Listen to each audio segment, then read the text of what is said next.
Brownstown FC bounced back from last week's defeat to beat Baptiste Alliance 2-0 in the JFF Championship at Draxhall on Saturday.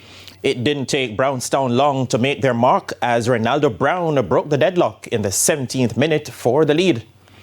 It stayed that way until stoppage time when Anand J. Earl put the seal on the win.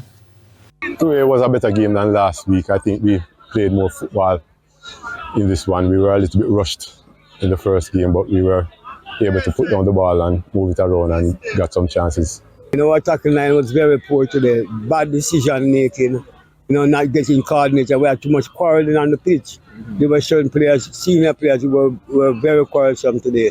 Hence, we didn't get our rhythm going. Elsewhere, Holland PYC had a 1-0 win over Duncans United at the Lacovia Community Centre.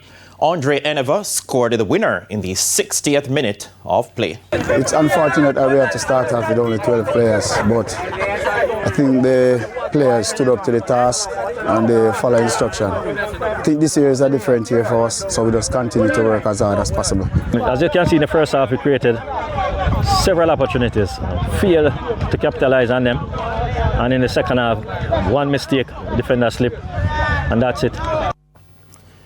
Limehall Academy had the biggest win on the day, beating Progressive FC 6-1, while Humble Lion blanked three-time Premier League champions Reno 5-0. Medforest United had a 1-0 win over the Jamaica Defence Force in the corporate era derby. Petersfield clipped Falmouth United 2-1, while Gray's Inn and Wi-Fi United ended 1-1.